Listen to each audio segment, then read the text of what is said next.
យើងគិតថាគំនិតដែលឯងប្រាប់ឲ្យយើងហ្នឹងពិតជាជោគជ័យចុះឯងសាក់ធោទៅប្រហែលជាជោគជ័យហើយយើងត្រូវហើយចាំមើលតែគ្រូនឹងមកដល់ណាដឹងតែត្រូវហ្មងហើយថ្នាក់ហែងមានសិស្សប្រហែលអ្នកដែរតិចតួចហ្នឹងអើយអូយហើយបើសិស្សថ្នាក់យើងវិញល្ងងអ្ហ្មិចទេយើងចង់ទៅមើលសិស្សថ្នាក់ឯងមកតើឆ្លាតអត់ហ្នឹងហើយតោះទៅជាមួយយើងហ្មងទៅហើយប្រហែលគេចូលសិស្សយើងមិនដឹងមកគ្រប់គ្នាអត់នៅទេអូមកហើយចូលទៅអូយដឹងហើយអូយអូ Oh my god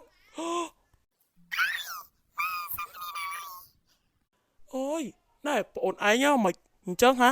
មកទឹកសំលោកគ្រូអស់ហើយគឺខ្ញុំយកជូនហ្នឹងណាលោកគ្រូអញ្ចឹងខ្ញុំទៅហើយណែឲ្យបងអូនឯងមិនអត់កណុយក្អាវអញ្ចឹងហ่าជីលោកគ្រូ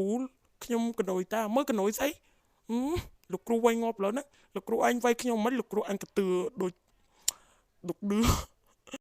លោកពេលជីងលេងហើយ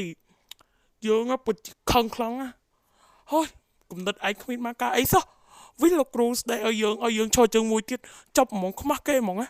ហើយតើតែឯងហូបណែឯងចង់ធ្វើអីហ្នឹងធ្វើអីចឹងនឹងឯងចាំតែមួយទៅយើងខំស្រឡាញ់នឹងឯងតែនឹងឯងមិនស្រឡាញ់យើងទេនឹងពិសីឡើងឋានសួគ៌ជាមួយយើងថ្ងៃនេះអើយឈួតដល់លេងយើងទៅអើយអ្នកណាក៏បានដែរជួយខ្ញុំផងហាណែឯងចង់ធ្វើស្អីហ្នឹងមិនមែនរឿងមេប្រធានឯងទេជិះឆ្ងាយទៅមិនមែនរឿងយើងមិនឯងចង់ធ្វើបាបមនុស្សទាំងមូលនេះចាំមើលយើងនឹងប្តឹងលោកគ្រូជាមិនខានទេអូយខ្ញុំទុកសិនចុះជាមួយទៅនឹងឯងហើយឯងនៅដល់ណាទៀតមិនឆាប់ទៅយើងប្តឹងលោកគ្រូឥឡូវហើយអូយណែនេះមានកាតអីអត់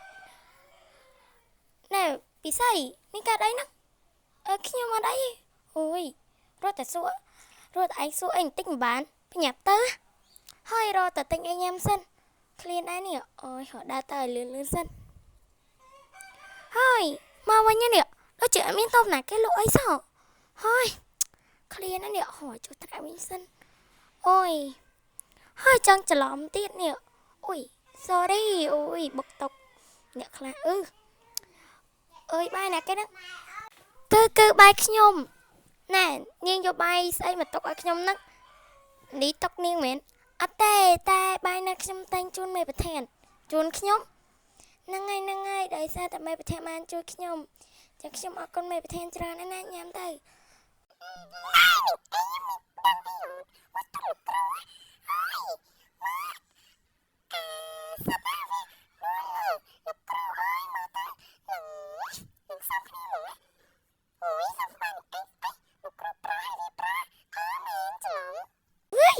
ហ៊ានយកយើងទៅប្រជែងជាមួយគេផងអារឹតហ្នឹងអូយអាសិតហ្នឹងវាអស់ចាស់ស្អីវាចាំតែមើលទៅយើងធ្វើបាបវា